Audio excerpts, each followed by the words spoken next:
نحمده ونصلي ونسلم على رسوله الكريم اما بعد فاعوذ بالله من الشيطان الرجيم بسم الله الرحمن الرحيم وهو الذي جعل لكم النجوم لتهتدوا بها في ظلمات البر والبحر قد فصلنا الآيات لقوم يعلمون وهو الذي أنشأكم من نفس واحدة فمستقر ومستودع قد فصلنا الآيات لقوم يفقهون۔ اور وہی ہے جس نے تمہارے لیے ستارے بنائے تاکہ تم ان کے ذریعے خشکی اور سمندر کی تاریکیوں میں راستہ پاؤ۔ بے شک ہم نے علم والوں کے لیے تفصیل سے نشانیاں بیان کر دی، اور وہی ہے جس نے تم کو ایک جان سے پیدا کیا، پھر کہیں ٹھکانہ ہے اور کہیں امانت رکھے جانے کی جگہ ہے۔ بے شک ہم نے سمجھنے والوں کے لیے نشانیاں تفصیل سے بیان کر دی۔ ان دو آیات میں اللہ رب العالمین نے فرمایا کہ ہم نے تم کو ایک جان یعنی حضرت آدم علیہ السلام سے پیدا کیا، پھر ماں کے رحم میں یا زمین کے اوپر تمہارا ٹھکانہ بنایا، اور باپ کی پیٹھ یا زمین کے اندر تمہارے لیے امانت رکھے جانے کی جگہ بنائی۔ اور بے شک ہم نے سمجھنے والوں کے لیے اپنی قدرت کی نشانیاں تفصیل سے بیان کر دی کہ بندہ دیکھے تو صحیح کہ وہ امانت باپ کی پیٹھ سے، پھر وہ جب زمین پر آئی تو زمین سے پر بھی ٹھکانہ دیا، ماں کے پیٹ میں بھی ٹھکانہ دیا، اور مرنے کے بعد بھی اسے عزت دی کہ اس کو قبر میں یعنی زمین کے اندر بھی اسے ٹھکانہ دیا۔ تو اس تمام پروسیس میں فرمایا کہ ہم نے بہت سی نشانیاں رکھی ہیں، اگر جو سمجھنے والا ہو تو اس کے سمجھنے کے لیے بہت سی نشانیاں ہیں۔ یہ نہیں کہ بس پیدا ہوا، کھایا پیا اور سوتا رہا اور اسی طرح کماتا رہا اور اسی طرح زندگی گزار دی، نہ اس نے اپنی زندگی کے مقصد کو سمجھا، بس یہ سمجھا کہ بس میں پیدا ہو گیا، اب میرا مقصد یہی ہے کہ کھاؤں پیوں کماؤں اور عیش کروں اور اسی طرح زندگی گزار کے چلا جاؤں۔ تو یہ ایسی زندگی نہیں ہے، بلکہ قرآن کہتا ہے کہ سمجھنے والوں کے لیے اللہ نے اپنی قدرت کی اتنی ساری نشانیاں یہ اس میں رکھی ہیں کہ انسان سمندر میں، خشکی میں اور ان تمام چیزوں میں وہ سفر کرتا ہے، اور اسی طرح کیسے انسان پیدا ہوتا ہے اور پیدا ہونے کے بعد کس طرح اللہ اس کے رزق کا بندوبست کرتا ہے۔ ہر چیز میں اللہ کی بے شمار نشانیاں ہیں۔ جب بندہ غور کرتا ہے تو اسے اپنے رب کی قدرت کا پتہ چلتا ہے۔ آگے اللہ رب العالمین نے ارشاد فرمایا وَهُوَ الَّذِي أَنزَلَ مِنَ السَّمَاءِ مَاءً فَأَخْرَجْنَا بِهِ نَبَاتَ كُلِّ شَيْءٍ فَأَخْرَجْنَا مِنْهُ خَضِرًا نُخْرِجُ مِنْهُ حَبًّا مُتَرَاكِبًا وَمِنَ النَّخْلِ مِنْ طَلْعِهَا كِنْوَانٌ دَانِيَةٌ وَجَنَّاتٍ مِّنْ أَعْنَابٍ وَالزَّيْتُونَ وَالرُّمَّانَ مُشْتَبِهًا وَغَيْرَ مُتَشَابِهٍ انظُرُوا إِلَى ثَمَرِهِ إِذَا أَثْمَرَ وَيَنْعِهِ إِنَّ فِي ذَلِكُمْ لَآيَاتٍ لِقَوْمٍ يُؤْمِنُونَ۔ وہی ہے جس نے آسمان سے پانی اتارا، پھر ہم نے اس کے ذریعے ہر اگنے والی چیز نکالی، تو ہم نے اس سے سرسبز کھیتی نکالی جس میں سے ہم ایک دوسرے پر چڑھے ہوئے دانے نکالتے ہیں، اور کھجور کے ابتدائی کچے شگوفوں سے کھجور کے خوشے نکلتے ہیں جو پھلوں کی کثرت سے لٹکے ہوئے ہوتے ہیں، اور انگور کے باغ اور زیتون اور انار نکالتے ہیں جو کسی وصف میں ایک دوسرے سے ملتے ہوتے ہیں اور کسی وصف میں جدا ہوتے ہیں۔ تم درخت کے پھل اور اس کے پکنے کی طرف دیکھو، جب وہ پھل دے، بے شک اس میں ایمان والوں کے لیے نشانیاں ہیں۔ یہ آیت بھی بڑی زبردست ہے۔ فرمایا کہ تم دیکھو کہ تمہارا رب تمہیں کیسی عظیم اپنی قدرت کی دلیل اس آیت میں بیان کر رہا ہے کہ دیکھو پانی ایک ہی ہے، لیکن اسی پانی کو جب یہ زمین میں جاتا ہے تو زمین سے صرف ایک قسم کی سبزی نہیں نکلتی، اور اور یہ زمین میں جانے کے بعد اللہ رب العالمین نے پانی ایک ہے، لیکن اسی پانی سے زمین سے وہ قسم قسم کی اور رنگا رنگ کی اتنی نعمتیں زمین سے نکلتی ہیں۔ تو فرمایا کہ پانی ایک ہو، اتنی قسم کی سبزیاں، تو وہ رب کریم اس بات پر قادر ہے کہ جب انسان کو ایک سور، جس وقت قیامت کا منظر ہوگا تو ایک سور پھونکنے سے وہ سارے عالم کو مارنے کے بعد دوبارہ زندہ کرنے پر بھی قادر ہے، اور قیامت برحق ہے۔ تو جس طرح وہ رب کریم زمین میں ایک پانی سے سبزی کتنی ٹائپ کی نکال سکتا ہے، پھل کتنے قسم کے نکلتے ہیں، اور انسان کو اسی لیے کہا گیا کہ تم درخت کے پھل کی طرف دیکھو تو تمہیں پتہ چلے گا کہ انگور کس طرح نکلتے ہیں، انار کو دیکھو، تم کھجور کو دیکھو، ہر چیز کو رب کریم کی وہ دیکھو کہ کیسے وہ زمین سے نکال کر وہ ہمارے استعمال کے لیے دیتا ہے۔ تو رب کریم کی وہ نعمت ہم کھائیں تو کتنا انسان شکر ادا کرے اور ان چیزوں کو دیکھے تو اسے اپنے رب کریم کی قدرت کا پتہ چلے گا۔ تو یہ انسان کو دوبارہ زندہ کرنا اس کے لیے تو بہت آسان ہے۔ تو اسی لیے قیامت کا، اسی لیے انسان آخرت کی تیاری کی طرف یہ آیات ہمیں متوجہ کر رہی ہیں کہ انسان اپنی آخرت کو فراموش نہ کرے۔ یہ دنیا عارضی ہے، یہاں مختصر وقت کے لیے انسان آیا ہے، لیکن ہم اگر اس حقیقت کو نہ سمجھیں تو پھر ہم سے بڑا بدقسمت اور نادان ہم سے بڑا کوئی نہ ہوگا۔ آگے اللہ رب العالمین نے ارشاد فرمایا وَجَعَلُوا لِلَّهِ شُرَكَاءَ الْجِنَّ وَخَلَقَهُمْ وَخَرَقُوا لَهُ بَنِينَ وَبَنَاتٍ بِغَيْرِ عِلْمٍ سُبْحَانَهُ وَتَعَالَى عَمَّا يَصِفُونَ۔ اور لوگوں نے جنوں کو اللہ کا شریک بنا لیا، حالانکہ اللہ نے تو ان جنوں کو پیدا کیا ہے، اور لوگوں نے اللہ کے لیے جہالت سے بیٹے اور بیٹیاں بنا لی، گھڑ لی۔ فرمایا حالانکہ اللہ ان کی بیان کی ہوئی چیزوں سے پاک اور بلند ہے۔ اس آیت میں اللہ رب العالمین نے فرمایا اے کافروں، اے بتوں کو پوجنے والوں، تم نے جس رب نے تمہیں پیدا کیا اس رب کو کے ساتھ تم نے اسی جن کو، جس جن کو بھی اللہ نے پیدا کیا، تم نے ان جنوں کو اللہ کا شریک بنا لیا۔ بعض ایسے بھی کافر تھے کہ جو جن کو بھی اللہ کا شریک بنا لیتے تھے۔ اسی آیت میں ان لوگوں کا ذکر ہوا اور فرمایا کہ تم نے معاذ اللہ، تم وہ لوگ ہو کہ تم نے جنوں کو بھی اللہ کی ان کا شریک بنا لیا، اور تم نے اللہ کے لیے بیٹیاں بھی بنا لیے اور بیٹیاں بھی بنا لیا۔ حالانکہ فرمایا کہ تمہاری یہ جو باتیں تم جو کرتے ہو، ان تمام بیان کی ہوئی چیزوں سے اللہ رب العالمین پاک اور بلند ہے۔ یہ چیزیں اس کی شان کے لائق ہی نہیں کہ اس کی بیٹیاں ہوں، اس کے بیٹے ہوں، اس کی بیوی ہو، اور آگے اور مزید وضاحت سے آئے گا کہ یہ لوگ عقل سے کورے ہیں اور یہ سوچتے نہیں کہ کن چیزوں کو اللہ کی طرف منسوب کر دیتے ہیں۔ تو یہ تو چیزیں میرے رب کی شان کے لائق نہیں۔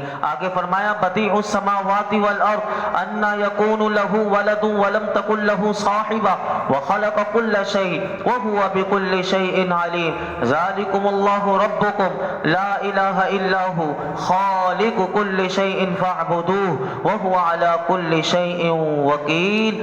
وہ رب کیسی ذات ہے، اس کی شان کیا ہے؟ تو فرمایا کہ وہ تو وہ ذات ہے کہ جو بغیر کسی نمونے کے آسمانوں اور زمین کا بنانے والا ہے۔ اس کے لیے اولاد کیسے ہو سکتی ہے حالانکہ اس کی بیوی ہی نہیں ہے، اور اس نے ہر شے کو پیدا کیا ہے اور وہ ہر شے کو جاننے والا ہے۔ یہ اللہ تمہارا رب ہے، اس کے سوا کوئی عبادت کے لائق نہیں، ہر شے کو پیدا فرمانے والا ہے، تو تم اس کی عبادت کرو، اور وہ ہر چیز پر نگہبان ہے۔ اس آیت میں علماء فرماتے ہیں کہ اللہ رب العالمین کی عظمت اور شان اور اس کی پاکی کا اس آیت میں بیان کیا گیا، اور فرمایا کہ اللہ کی شان تو یہ ہے کہ اسے کسی نمونے کی ضرورت نہیں ہوتی، اس کے لیے کسی مثال کی ضرورت نہیں، بلکہ وہ بغیر کسی نمونے اور مثال کے آسمانوں زمینوں کا بنانے والا ہے۔ فرمایا اس کی دوسری شان یہ ہے کہ وہ اولاد سے پاک ہے۔ کیوں؟ فرمایا کہ اس کی اولاد ہو سکتی ہے، حالانکہ اس کی بیوی ہی نہیں، اور عورت کے بغیر اولاد ہوتی نہیں، اور زوجہ اس کی شان کے لائق نہیں، کیونکہ کوئی شے اس کی مثل نہیں۔ میرے رب کی شان تو یہ ہے، کوئی اس کی مثل نہیں ہو سکتا۔ تو اولاد نہ ہونے کی ایک دلیل یہ قرآن نے اسی آیت میں دی کہ اس کی اولاد نہیں ہے۔ تو کیوں نہیں ہے؟ کہا کہ اس نے ہر شے کو پیدا کیا ہے، اور جو کچھ ہے وہ سب اس کی مخلوق ہے، اور مخلوق اولاد نہیں ہو سکتی۔ تو کسی مخلوق کو جو اولاد بتاتے ہیں، فرمایا کہ یہ اولاد بتانا ہی باطل ہے۔ اور اگلی آیت میں اللہ رب العالمین نے فرمایا کہ وہ رب تمہارا، اللہ تمہارا رب ہے کہ جس کی صفات ذکر کی گئی، اور جس کی یہ صفات ہو تو وہی مستحق عبادت ہے۔ تو اے لوگو تم اسی کی عبادت کرو۔ یہ کتنا زبردست پیغام اس آیت میں ہمارے رب کی شان بتائی گئی۔ آگے فرمایا لا تدرکہ الابصار وہو یدرک الابصار وہو اللطیف الخبیر۔ آنکھیں اس کا احاطہ نہیں کر سکتی، وہ تمام آنکھوں کا احاطہ کیے ہوئے ہے، وہ ہر باریک چیز کو دیکھنے والا بڑا خبردار ہے۔ اس آیت کو سمجھانے سے پہلے میں یہاں پر یہ بتا دوں کہ اس آیت میں ادراک کا لفظ آیا۔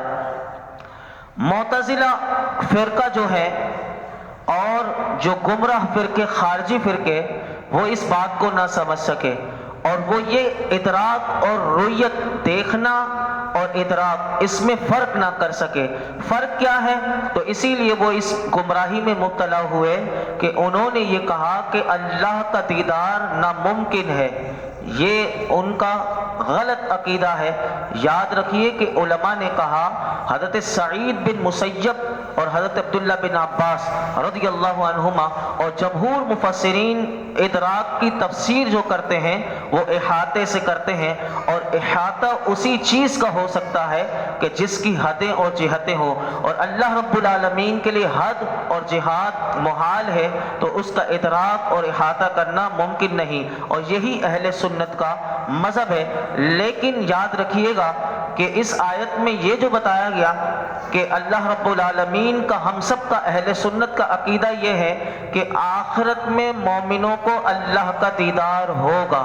خارجی لوگ کہتے ہیں کہ اللہ کا دیدار ناممکن ہے، لیکن ہم اہل سنت کا یہ عقیدہ ہے کہ اللہ رب العالمین کا کل قیامت کے دن آخرت میں دیدار ہوگا، اور یہ قرآن سے بھی ثابت ہے، یہ حدیث سے بھی ثابت ہے، یہ اجماع صحابہ سے بھی ثابت ہے، اور اکابر بزرگان دین سے بھی ثابت ہے۔ کس طرح؟ پہلے قرآن سے سنیے۔ قرآن میں اللہ رب العالمین نے سورۃ القیامہ میں فرمایا وجوہ یومئذ ناظرہ الی ربہا ناظرہ، کچھ چہرے اس دن تر و تازہ ہوں گے اور اپنے رب کو دیکھتے ہوں گے، اپنے رب کو دیکھتے ہوں گے۔ اور اسی طرح 11ویں پارے میں سورہ یونس میں فرمایا للذین احسنوا الحسنی وزیادہ، بھلائی والوں کے لیے بھلائی ہے اور اس سے بھی زائد۔ اور صحاح ستہ کی بہت سی حدیثیں ہیں کہ جس میں یہ ثابت ہوا کہ زیادت سے مراد جو یہ قرآن کہتا ہے اس سے اللہ کا دیدار ہے۔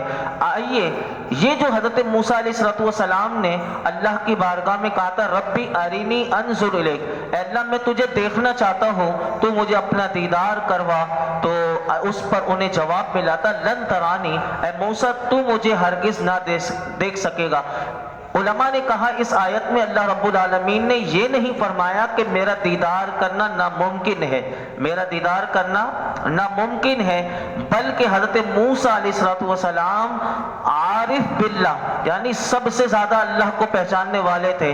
اگر دیدار الہی ممکن نہ ہوتا تو اللہ کے نبی تو وہ نبی ہوتے ہیں کہ جو ہرگز ایسا سوال ہی نہیں کرتے کہ جس کا ہونا ممکن ہی نہ ہو۔ تو پتہ چلا کہ دیدار ممکن ہے، لیکن دنیا کی زندگی میں یہ میرے آقا کے ساتھ خاص تھا کہ اللہ رب العالمین نے آپ کو سر کی آنکھوں سے دنیا میں آپ کو دیدار عطا فرمایا، یہ معجزہ تھا۔ لیکن قیامت کے دن سب کو اللہ کا دیدار ہوگا۔ آئیے میں آپ کے سامنے حدیث پاک رکھتا ہوں کیسے اللہ کا دیدار ہوگا۔ تو سنیے، مسلم شریف کی یہ حدیث پاک ہے کہ جس میں جنتیوں کے جنت میں داخل ہونے کے بعد ان سے اللہ رب العالمین فرمائے گا کیا تم چاہتے ہو کہ تم پر اور زیادہ عنایت کروں؟ اب یہ دیکھیں، میرے رب جنت میں جنتیوں سے پوچھے گا جنت میں تو ہر نعمت مل جائے گی۔ اب ان سے پوچھا جائے گا کیا تم پر اور زیادہ عنایت کروں؟ وہ جنتی اللہ کی بارگاہ میں عرض کریں گے، میرے آقا اس منظر کو دیکھ کر بتا رہے ہیں۔ آپ دیکھیں کیا وہ منظر ہوگا، میرے آقا ہمیں پہلے سے بتا رہے ہیں۔ فرمایا کہ وہ عرض کریں گے، یا رب کیا تو نے ہمارے چہرے سفید نہیں کیے؟ یعنی جنتیوں کے چہرے ہی ایسے چمک رہے ہوں گے۔ وہ کہیں گے مالک تو نے ہمارے چہرے سفید نہیں کیے؟ کیا تو نے ہمیں جنت میں داخل نہیں فرمایا؟ کیا تو نے ہمیں دوزخ سے نجات نہیں دی؟ یہ تیری اتنی بڑی عنایت ہے کہ تو نے ہمیں دوزخ سے بچا لیا، جنت میں ڈال دیا، چہرے سفید کر دیے۔ تو رسول اللہ صلی اللہ علیہ وسلم نے اس کے بعد فرمایا کہ پھر پردہ اٹھا دیا جائے گا اور دیدار الہی انہیں ہر نعمت سے زیادہ پیارا ہوگا۔ یعنی جنتی اللہ کا جب دیدار کریں گے اس وقت انہیں پتہ چلے گا کہ یہ اللہ کا دیدار تو ہر نعمت سے بڑھ کر اتنی بڑی نعمت ہوگی۔ اور دوسری حدیث پاک جو ہے وہ بخاری شریف میں آتی ہے۔ بخاری شریف کی حدیث پاک حضرت جریر بن عبداللہ رضی اللہ تعالیٰ فرماتے ہیں کہ ہم رسول اللہ صلی اللہ علیہ وسلم کی بارگاہ میں حاضر تھے کہ رات کے وقت آپ صلی اللہ علیہ وسلم نے چاند کی طرف دیکھ کر فرمایا ان قریب۔ اب دیکھیے صحابہ بیٹھے ہوئے، میرے آقا چاند کو دیکھ کر کیا کہتے ہیں؟ فرمایا اپنے صحابہ کو ان قریب تم اپنے رب کو دیکھو گے جیسے اس چاند کو دیکھتے ہو۔ یعنی جس طرح چاند کو دیکھنے میں تمہیں کوئی دقت محسوس نہیں ہوتی، یعنی بالکل چاند کو دیکھ لیتے ہو، ایسے تم رب کا دیدار بھی کل قیامت کے دن کرو گے۔ اور تیسری حدیث پاک بھی میں آپ کے سامنے رکھ دوں، یہ مسلم شریف میں ہے اور یہ بھی بڑی زبردست حدیث پاک ہے کہ اس میں حضرت ابو ہریرہ رضی اللہ تعالیٰ عنہ روایت کرتے ہیں کہ صحابہ کرام نے عرض کی، یا رسول اللہ صلی اللہ علیہ وسلم کیا ہم قیامت کے دن اپنے رب کو دیکھیں گے؟ تو میرے آقا علیہ الصلوۃ والسلام نے ارشاد فرمایا کیا دوپہر کے وقت جب بادل نہ ہو تو سورج کو دیکھنے میں تمہیں کوئی تکلیف ہوتی ہے؟ عرض کی صحابہ نے کہ نہیں۔ پھر میرے آقا نے ارشاد فرمایا کہ 14ویں رات کو جب بادل نہ ہو تو کیا تمہیں چاند دیکھنے سے کوئی تکلیف ہوتی ہے؟ صحابہ کرام نے عرض کی نہیں۔ ارشاد فرمایا اس ذات کی قسم کہ جس کے قبضہ قدرت میں میری جان ہے، تمہیں اپنے رب کو دیکھنے میں صرف اتنی تکلیف ہوگی جتنی تکلیف تم کو سورج اور چاند دیکھنے سے ہوتی ہے۔ یعنی دیدار حضور نے بتا دیا کہ اللہ کا دیدار ممکن ہے، اور کوئی یہ کہے کہ نہیں ہو سکتا، اس کا انکار یاد رکھیے گا یہ گمراہ ہے، گمراہی ہے، اور یہ گمراہ لوگ ہی اس آیت کے تحت وہ کہتے ہیں کہ اللہ کا دیدار ممکن نہیں۔ لیکن یہ پوری بات میں نے آپ کے سامنے رکھ دی، اگر نہ سمجھ میں آئے پھر آپ علماء کے پاس چلے جائیں تو آپ کو اور مزید سمجھ میں آ جائے گا۔ آگے اللہ رب العالمین نے ارشاد فرمایا قد جاءکم بصائر من ربکم فمن ابصر فلنفسہ ومن عمی فعلیہا وما انا علیکم بحفیظ۔ بے شک تمہارے پاس تمہارے رب کی طرف سے آنکھیں کھولنے والی دلیلیں آ گئیں، تو جس نے انہیں دیکھ لیا تو اپنے فائدے ہی کے لیے کیا، اور جو دیکھنے سے اندھا رہا تو یہ بھی اسی پر ہے، اور میں تم پر نگہبان نہیں ہوں۔ یہاں پر اس آیات میں اللہ رب العالمین نے اپنے محبوب سے فرمایا اے محبیب آپ لوگوں سے فرما دیں تمہارے رب کی طرف سے توحید، نبوت، مرنے کے بعد دوبارہ زندہ کیے جانے، حساب کتاب سے متعلق دل کی آنکھیں کھول دینے والی دلیلیں آ گئیں۔ تو جس نے دل کی آنکھ سے حق کو دیکھا اور اس پر ایمان لایا تو اس میں اب اس کا اپنا فائدہ ہے، اور جو حق کو ظاہر ہونے کے باوجود، دیکھنے کے باوجود اندھا رہا تو فرمایا وہ اس پر ایمان نہ لایا تو اس میں اس کا اپنا نقصان ہے۔ اور اے محبوب آپ انہیں یہ کہہ دیجئے میں تم پر نگہبان نہیں ہوں، میرا کام تھا تبلیغ کر دینا، پہنچا دینا، کہ اب میں اس پر نگہبان نہیں کہ میں تمہارے اعمال اور افعال کی نگہبانی کرتا رہوں، لیکن یاد رکھنا کہ تمہارا رب تم پر ضرور نگہبان ہے، اور وہ تمہارے اعمال سے احوال سے اس کی بارگاہ میں کچھ بھی نہیں چھپا ہوا، اور وہی تمہیں تمہارے اعمال کی جزا دے گا۔ یہ زبردست آیات تھیں، 2-3 آیات رہ گئیں۔ کل انشاءاللہ یہ 7ویں پارے کا اختتام بھی ہوگا اور 8ویں پارے کا آغاز ہوگا۔ اللہ رب العالمین ہم سب کو غور و فکر کی توفیق عطا فرمائے۔ الحمدللہ رب العالمین والصلاة والسلام علی سید الانبیاء والمرسلین وعلی آلہ واصحابہ اجمعین۔ یا اللہ پاک جو کچھ ہم نے سنایا مولا کریم اس میں کوئی غلطی کوتاہی ہو معاف فرما، اپنی بارگاہ میں شرف قبولیت عطا فرما۔ اے رب کریم ہمیں قرآن حکیم کا صحیح فہم عطا فرما۔ یا اللہ قرآن حکیم کا نور عطا کر دے، قرآن حکیم کی برکتیں عطا کر دے، قرآن حکیم کی برکت سے اللہ ہماری زندگیوں کو خوشگوار زندگی بنا دے، ہماری زندگیوں کو پرسکون زندگی بنا دے، ہماری زندگیوں کو تیری رضا والی زندگی بنا دے، ہماری زندگیوں میں مولا کریم سکون عطا فرما، برکتیں رحمتیں عطا فرما، ہر قسم کی نفرتیں، بغض، کینے، ریاکاریاں، غیبتیں، دل آزاریاں، اے اللہ مولا کریم جتنے گناہ والے کام ہیں اے اللہ اس قرآن کی برکت سے ہمیں ہر گناہ والے کام سے محفوظ فرما۔ اللہ ہمیں نیکیاں کثرت سے کرنے والا بنا دے۔ یا اللہ کل قیامت کے دن ہمیں اپنا دیدار نصیب فرما، ہمیں جنت الفردوس عطا فرما، ہمیں جنت الفردوس عطا فرما، ہمیں جنت الفردوس عطا فرما، ہم سب کے درجات کو بلندیاں عطا فرما، ہماری بے حساب مغفرت فرما، ہمارے والدین کی مغفرت فرما، میرے آقا کی تمام امت کی مغفرت فرما۔ اس درس قرآن میں یہ جتنے حاضرین موجود ہیں ان سب پر اپنا خاص فضل و کرم نازل فرما، اور ان سب کی خالی جھولیوں کو، دامنوں کو مرادوں سے بھر دے۔ وصلی اللہ تعالی علی خیر خلق محمد وعلی آلہ واصحابہ اجمعین۔